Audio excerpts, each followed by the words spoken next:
Hello everyone. World map series के आज के इस वीडियो में हम बात करने वाले हैं एक ऐसे कॉन्टिनेंट की जो वर्ल्ड का सबसे बड़ा कॉन्टिनेंट है, साथ ही अराउंड 60% ऑफ वर्ल्ड पॉपुलेशन यहाँ पर रहती है।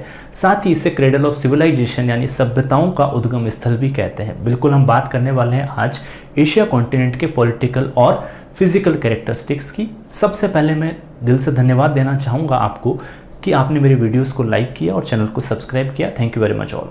चलिए स्टार्ट करते हैं हम इस 3D मैप के थ्रू एशिया कॉन्टिनेंट के फिजिकल और पॉलिटिकल कैरेक्टरिस्टिक्स को यहाँ पे हम देखते हैं।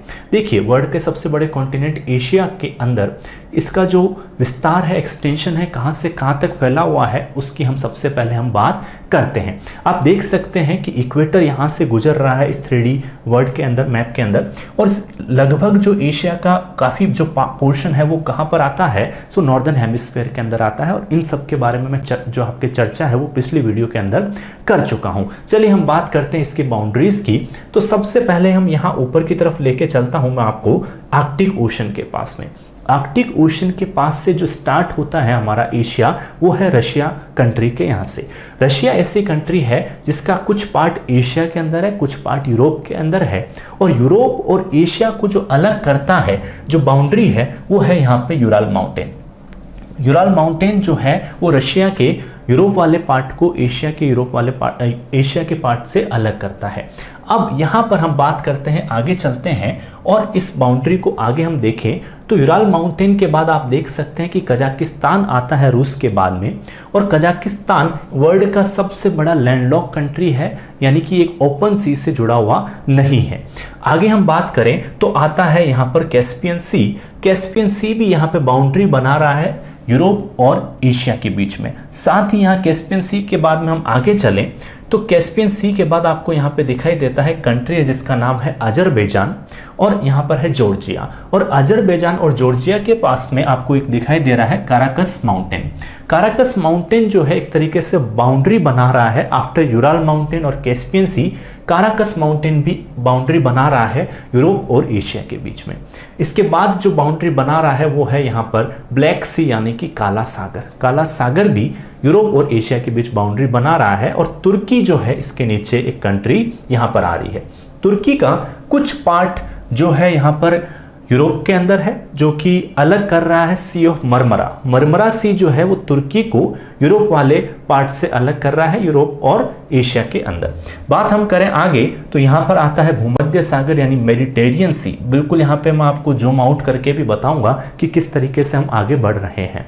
नेक्स्ट हम बात करें आगे तो यहाँ पे कंट्री आ रही है सीरिया, लेबनान, इजराइल। और यहाँ पर आप देख सकते हैं कि अफ्रीका कॉन्टिनेंट यहाँ आ चुका है। इस अफ्रीका कॉन्टिनेंट को एशिया कॉन्टिनेंट से अलग करने वाला रेड सी आपको यहाँ दिखाई दे रहा है। साथ ही यहाँ पे एक पार्ट आपको दिखाई दे रहा है जिसका नाम है सिनाई पेनिनसुला। पेनिनसुला किसे कहते हैं? जो तीन तरफ से पानी से घिरा हो उसे हम पेनिनसुला कहते हैं।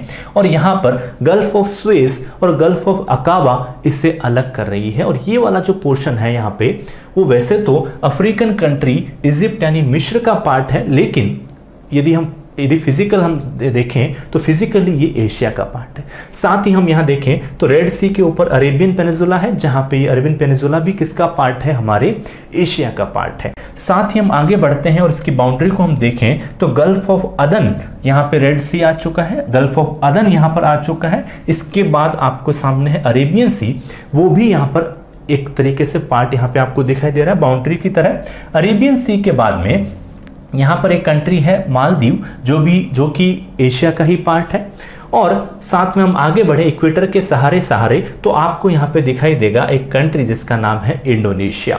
तो इस तरीके से यदि मैं जूम आउट करके आपको फिर से दिखाऊं तो यहाँ पर यूराल माउंटेन था। यूराल माउंटेन के बाद आपको यहाँ पर कैस्पियन सी दिखाई देगा।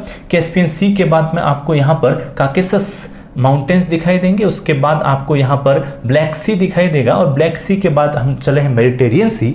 मेडिटेरियन सी के बाद में हमने देखा रेड सी, और रेड सी के बाद यहाँ पे अरेबियन सी, इंडियन ओशन। और आगे जब हम बढ़ते हुए आगे जाते हैं तो यहाँ पे आपको ये दिखाई दे रहा है इंडोनेशिया। और इंडोनेशिया का यहाँ तक का जो पूरा पोर्शन है वो कहाँ पर किस में आ रहा है? वो आ रहा है हमारे एशिया कॉन्टिनेंट में। लेकिन पापुआ न्यू गिनी एक पार्ट है ऑस्ट्रेलिया के ऊपर, वो यहाँ पर ऑस्ट्रेलिया और ओशिनिया के अंदर आपको मिलेगा, यानी कि यहाँ तक ये बाउंड्री यहाँ पे जा रही है। साथ ही फिलीपींस भी बिल्कुल हमारे एशिया का ही पार्ट है। साथ में आगे हम बढ़े तो जापान आपको दिखाई दे रहा है, पैसिफिक ओशन जो है पूरा का पूरा यहाँ पर है। और जापान के बाद आप आगे बढ़े तो इंटरनेशनल डेट लाइन, जिसकी पिछले वीडियो में मैंने आपसे बात करी इसके बारे में कि इंटरनेशनल डेट लाइन क्या होती है। इंटरनेशनल डेट लाइन जो है वो अलग कर रही है किसको, अलग कर रही है हमारे एशिया के रशिया वाले पार्ट को नॉर्थ अमेरिका के अलास्का वाले पार्ट से। तो यहाँ पे अलास्का और रशिया के बीच में इंटरनेशनल डेट लाइन यहाँ पे अलग कर रही है, जिसे हम बेरिंग स्ट्रेट भी कहते हैं। दोनों के बीच का ये बेरिंग स्ट्रेट वाला पार्ट यहाँ पे नॉर्थ अमेरिका और हमारे एशिया को अलग कर रहा है। तो इस तरीके से हमने यहाँ पे एक बाउंड्री, फिजिकल बाउंड्री हमने, पॉलिटिकल बाउंड्री हमने देखा और फिजिकल पार्टीशंस भी देखे किसके बीच में, विभिन्न जो कॉन्टिनेंट्स हैं उनके बीच में, यानी कि हमने बात करी एशिया और यूरोप के बीच में, एशिया और अफ्रीका के बीच में, और साथ ही हमने बात करी यहाँ पे ओशंस की भी। अब हम बात करते हैं कुछ पॉलिटिकल डिविजन्स की, ताकि इन political divisions, group of political divisions है, उनके थ्रू भी हम कुछ कंट्रीज के बारे में जान सके। देखिए हमारा जो एशिया है वो यहाँ पे मेजरली 6 पॉलिटिकल डिविजन्स में डिवाइडेड है, जिसके अंदर हम बात करें सबसे पहले नॉर्थ एशिया की। देखिए नॉर्थ एशिया के अंदर जो आती है कंट्री वो है एक कंट्री जिसका नाम है रशिया। वो किस में आती है, वो नॉर्थ एशिया के अंदर आती है। इसके बाद हम बात करते हैं नॉर्थ एशिया के बाद में हम बात करते हैं ईस्ट एशिया की, जो कि हमारे एशिया के ईस्टर्न पार्ट में। उसके अंदर 5 कंट्रीज को हम यहाँ पे एक ग्रुप को यहाँ पे सम्मिलित करते हैं। कौन कौन से, तो आता है मंगोलिया, उसके बाद यहाँ पे आता है चाइना, चाइना के बाद आप देख सकते हैं यहाँ पे नॉर्थ कोरिया और साउथ कोरिया, नॉर्थ कोरिया और साउथ कोरिया। तो मंगोलिया हो गया, चाइना हो गया, नॉर्थ कोरिया और साउथ कोरिया इसके अंदर आ रहा है। साथ ही इसके अंदर आ रहा है आपका जापान। जापान एक ऐसा कंट्री है जो डिफरेंट आइलैंड से बना हुआ है। कौन कौन से आइलैंड से बना हुआ, तो आप देख सकते हैं यहाँ पर है होकिडू, होकिडू के बाद है यहाँ होन्शू जो कि सबसे बड़ा आइलैंड है यहाँ पे, और टोक्यो जो इसकी कैपिटल है बिल्कुल यहीं पर है। साथ ही हम बात करें यहाँ पर जो एक क्यूशू और सिकोकू, क्यूशू और सिकोकू, इस तरीके से यहाँ पे ये आइलैंड्स है। जिसके अंदर हम हिरोशिमा की बात करें तो वो यहाँ पे होन्शू आइलैंड पर है। साथ ही हम बात करें क्यूशू आइलैंड के ऊपर नागासाकी यहाँ पर है, जहाँ पे 1945 के अंदर यहाँ पे एटम बॉम्ब जो है गिराए गए थे। तो यहाँ पर इस तरीके से ये 5 कंट्री जो है ईस्ट एशिया के अंदर आती है।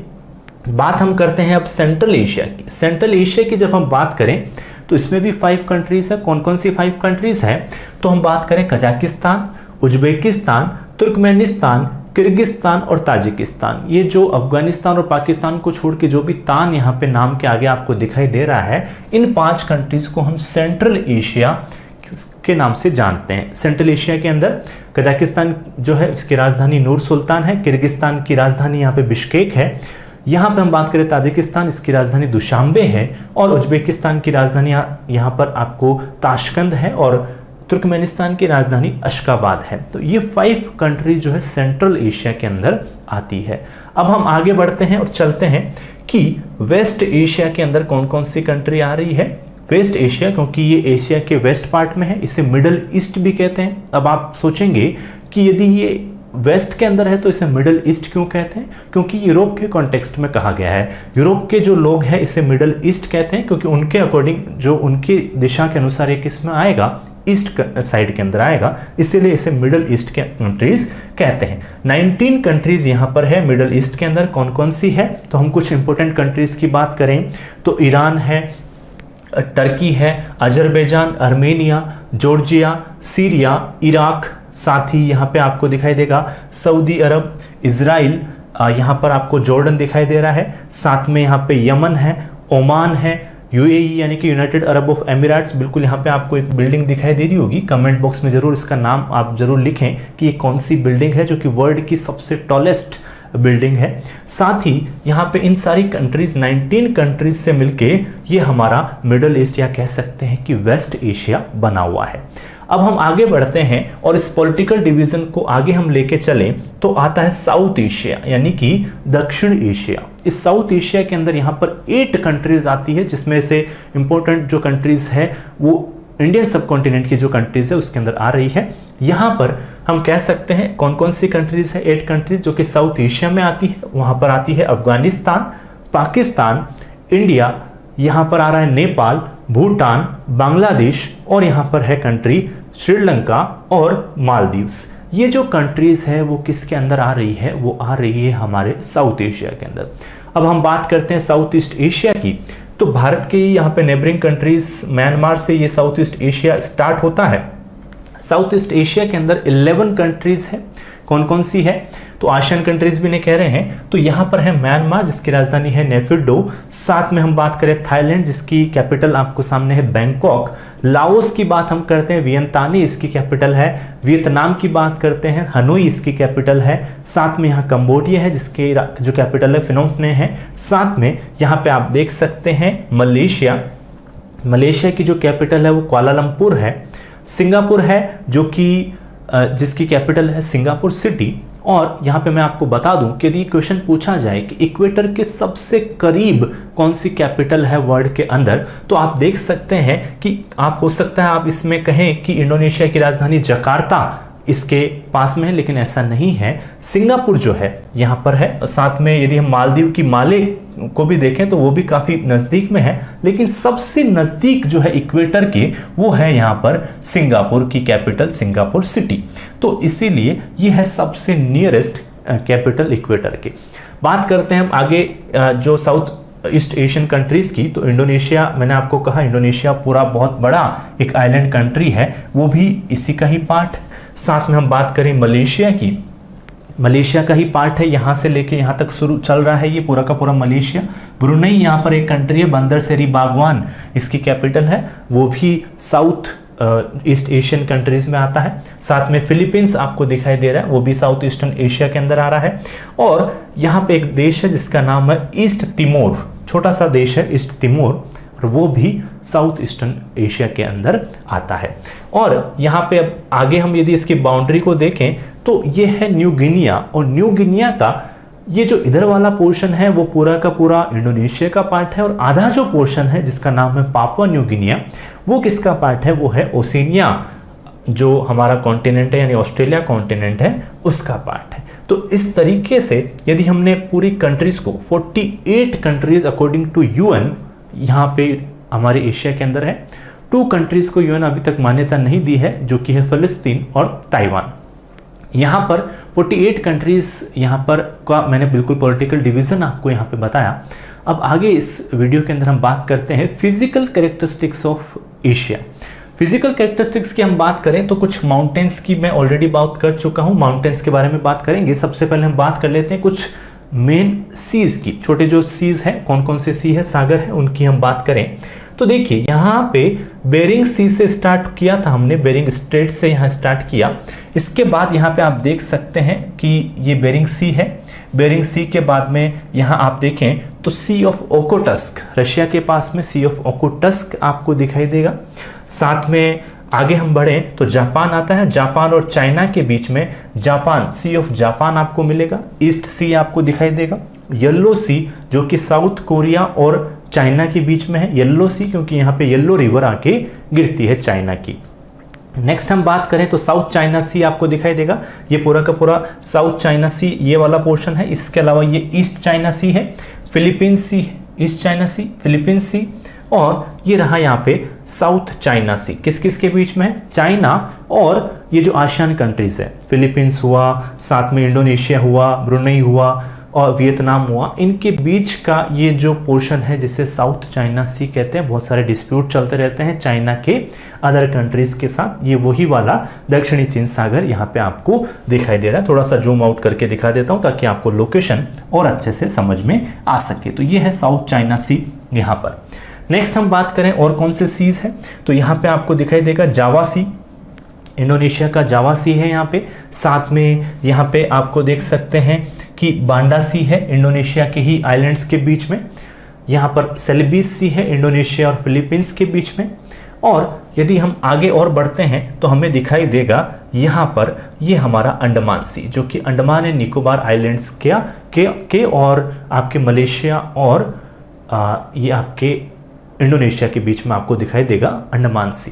नेक्स्ट हम बात करते हैं आगे, तो बे ऑफ बंगाल आपको दिखाई देगी, हमारे बंगाल की खाड़ी भारत के पास में, नीचे इंडियन ओशन है ही, साथ में यहाँ पर अरेबियन सी आपको दिखाई देगा। यहाँ पे आपको देख सकते हैं कि पर्शियन गल्फ आपको दिखाई देगा यूएई के पास में, पर्शियन गल्फ यानी फारस की खाड़ी जो कि ईरान और अरेबियन पेनिनसुला के बीच में है।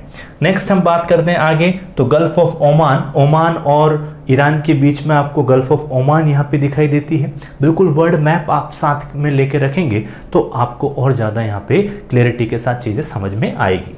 नेक्स्ट हम बात करें आगे, तो गल्फ ऑफ ओमान यहाँ पे है। नेक्स्ट यहाँ देखें तो गल्फ ऑफ अदन यहाँ पे आपको दिखाई देगी, यमन और अफ्रीकन हॉर्न के बीच में। अफ्रीकन हॉर्न में कौन कौन सी कंट्रीज आती है तो मैं आपको बता दूं, जिबूती, सोमालिया, इथोपिया और यहाँ पे इरिट्रिया। ये कंट्रीज को हम अफ्रीकन हॉर्न कहते हैं क्योंकि ये एज ए सींग के जैसे आपको ये दिखाई देती है। तो इसके बीच में, सोमालिया और यमन के बीच में आपको गल्फ ऑफ अदन दिखाई देगा।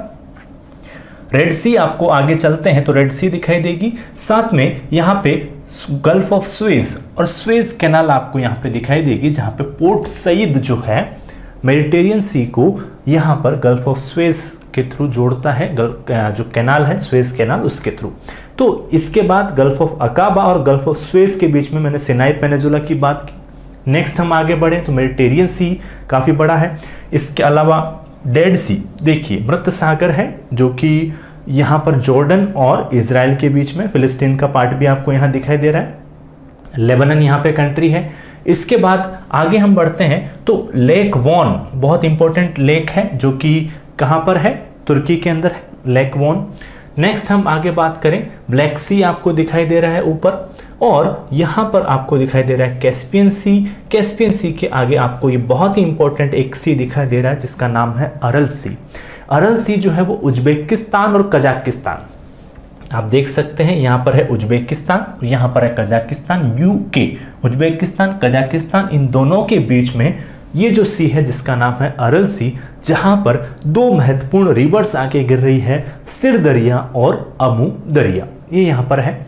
नेक्स्ट हम बात करते हैं और इम्पोर्टेंट यहाँ पे सीज की, तो आगे ऊपर हमने देखा आर्कटिक ओशन वाला यहाँ पोर्शन आ रहा है। तो इस तरीके से ये पूरे वर्ल्ड के इम्पोर्टेंट जो महासागर हैं उनकी हमने यहाँ पे बात की। नेक्स्ट हम बात करते हैं इंपॉर्टेंट रिवर्स की। देखिए स्टार्ट करते हैं हमारे रशिया से, तो रशिया के अंदर देखिए एक है ओब रिवर, बिल्कुल ये जो आर्कटिक ओशन में जाकर गिरती है, लीना रिवर जो कि आर्कटिक ओशन में जाके गिरती है, और येनिसी रिवर। ओब, येनिसी और लीना तीनों ही नदियां कहाँ जाके गिरती है, रशिया से बहते हुए और आर्कटिक ओशन में जाके गिरती है। नेक्स्ट हम बात करें और इम्पोर्टेंट रिवर्स की, तो यहाँ पे चाइना की रिवर्स को देखें तो यहाँ से एक मैकोंग रिवर जाके नीचे की तरफ आती है यहाँ पे, साथ में येलो रिवर येलो सी में गिर रही है, यांगसी क्यांग नदी जो है यांगसी क्यांग वो यहाँ पे गिर रही है साउथ चाइना सी के पास में। तो इस तरीके से ये काफ़ी इंपॉर्टेंट रिवर यहाँ पे जो है चाइना की है। नेक्स्ट हम बात करें म्यांमार की रिवर्स की, तो इरावदी और साल्विन रिवर बहुत इंपॉर्टेंट है, साल्विन और इरावदी नदी वो यहाँ पे म्यांमार के थ्रू यहाँ पे अंडमान सी में गिर रही है। नेक्स्ट हम इंडिया की रिवर्स की बात करें तो यहाँ पर ब्रह्मपुत्र रिवर है जो कि चाइना, भारत और बांग्लादेश, चाइना, इंडिया और बांग्लादेश तीनों के अंदर बहती हुई बे ऑफ बंगाल में गिरती है। गंगा रिवर बिल्कुल यहाँ से जा रही है, हमारे भारत देश की महत्वपूर्ण रिवर गंगा रिवर, वो भी यहाँ पे पूरा का पूरा एक प्लेन बनाती है। नेक्स्ट हम बात करें इंडस रिवर की, तो Indus river, Indus valley civilisation भी यहाँ पे डेवलप्ड है। और इंडस वैली सिविलाइजेशन कहाँ, तो जो इंडस रिवर है वो इंडिया और पाकिस्तान के अंदर बहती हुई यहाँ पर आपके जो है अरेबियन सी में गिरती है। नेक्स्ट हम बात करते हैं मेसोपोटामिया सिविलाइजेशन की, और मेसोपोटामिया जो सिविलाइजेशन है वो यहाँ पे इराक के अंदर आपको एक टर्की से होती हुई नदियाँ जा रही है जिसका नाम है टिग्रिस और यूफ्रेटस। टिग्रिस और यूफ्रेटस यानी कि दजला और फरात रिवर यहाँ पे बहती हुई जा रही है तुर्की, सीरिया और इराक के अंदर, और इन रिवर्स के ही किनारे पर मेसोपोटामिया सिविलाइजेशन डेवलप हुई थी। तो ये भी काफ़ी इंपॉर्टेंट रिवर्स यहाँ पर है। तो इस तरीके से ये कुछ इंपॉर्टेंट रिवर्स की भी हमने बात की एशिया कॉन्टिनेंट की। अब हम बात कर लेते हैं एशिया कॉन्टिनेंट के माउंटेन्स की और प्लेट्यूज की। देखिए माउंटेन्स की जब हम बात करते हैं तो यहाँ पे आपको सेंट्रल एशिया यानी कि ताजिकिस्तान, किर्गिस्तान और इस एरिया से पामीर नोट जो है एक पामीर की घाट है, जहां से बहुत सारे माउंटेन्स जो है यहाँ पे आगे आ रहे हैं। कौन कौन से माउंटेन्स, तो आप देख सकते हैं यहाँ से कुनलुन माउंटेन, साथ में आप कर सकते हैं तियान शान माउंटेन, यहाँ पर हमारा हिमालयन माउंटेन के आसपास जो है काराकोरम रेंज वगैरह यहाँ पर आपको दिखाई देगी। वो सब के सब यहाँ पर किससे, इस पामीर नोड से यहाँ पर आ रहे हैं। साथ में अफगानिस्तान की तरफ हिंदू कुश माउंटेन जा रही है, वो भी इसके अंदर आ रहा है। साथ ही तिब्बतन प्लेटू की बात करें, तिब्बत का पठार यहाँ पर कहाँ पर है, तो जो चाइना का तिब्बत वाला पार्ट है वहां पर आपको तिब्बतन प्लेटू दिखाई दे रहा है। साथ ही हम बात करें अनातोलिया का पठार, तो वो है तुर्की के अंदर अनातोलिया प्लेट्यू आपको मिलेगा। साथ में टोरस माउंटेन्स आपको दिखाई देगा। ईरान के अंदर आपको जाग्रोस माउंटेन दिखाई देगा। काकेसस माउंटेन की हम बात ऑलरेडी कर चुके हैं, जो कि यूरोप को एशिया से अलग कर रहा है, और ये यहाँ पर आपको काकेसस माउंटेन दिखाई दे रहा है जॉर्जिया अजरबैजान के पास में, तो ये यहाँ पर है, यहाँ पे काकेसस माउंटेन। नेक्स्ट हम बात करें कुछ डेजर्ट्स की, इंपॉर्टेंट डेजर्ट्स की, तो टकला मकान डेजर्ट यहाँ पे आपको दिखाई देगा। चाइना के अंदर टकला मकान डेजर्ट, ये पूरा का पूरा यहाँ पे डेजर्ट है। साथ में गोबी डेजर्ट आपको मंगोलिया और चाइना के बॉर्डर पे गोबी डेजर्ट, जो कि कोल्ड डेजर्ट है, यहाँ पर है। नेक्स्ट हमारा जो थार का डेजर्ट है, बिल्कुल इसके बारे में आप जानते ही होंगे, इंडिया और पाकिस्तान के बीच में यहाँ जो पोर्शन है वो कौन सा है, वो थार का डेजर्ट है। साथ ही हम बात करें यहाँ पे अरेबियन पेनिनसुला के डेजर्ट्स की, तो यहाँ पे अरेबियन डेजर्ट्स आपको दिखाई देगा। अरेबियन डेजर्ट मरुस्थल वो यहाँ पर है अरेबियन पेनिनसुला के अंदर। तो ये कुछ इंपॉर्टेंट यहाँ पर कोल्ड और हॉट डेजर्ट्स हमारे यहाँ पर है। नेक्स्ट हम बात कर लेते हैं एशिया के कुछ इंपॉर्टेंट लेक्स की। देखिए लेक यहाँ पर आपको दिखाई देगी, लेक बेकाल लेक जो है यहाँ पे काफ़ी बड़ी लेक है और गहरी लेक के अंदर आती है। कहाँ पर है, तो रूस के अंदर है, रशिया के अंदर है। लेक बेकाल मीठे पानी की झील है, बिल्कुल यहाँ पर आपको दिखाई देगी लेक बेकाल। नेक्स्ट हमने कुछ लेक्स की बात ऑलरेडी की है, जैसे कि लेक वॉन आपको टर्की में मिलेगी, लेक वॉन।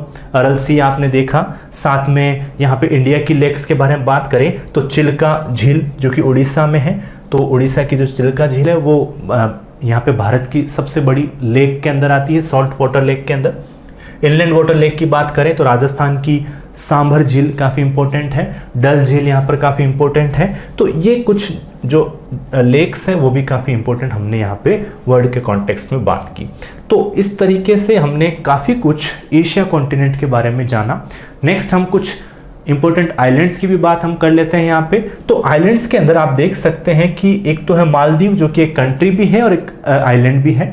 साथ में इंडिया के लक्षद्वीप आपको यहाँ दिखाई देंगे। साथ में यहाँ पे बे ऑफ बंगाल के अंदर ये अंडमान एंड निकोबार आइलैंड्स है।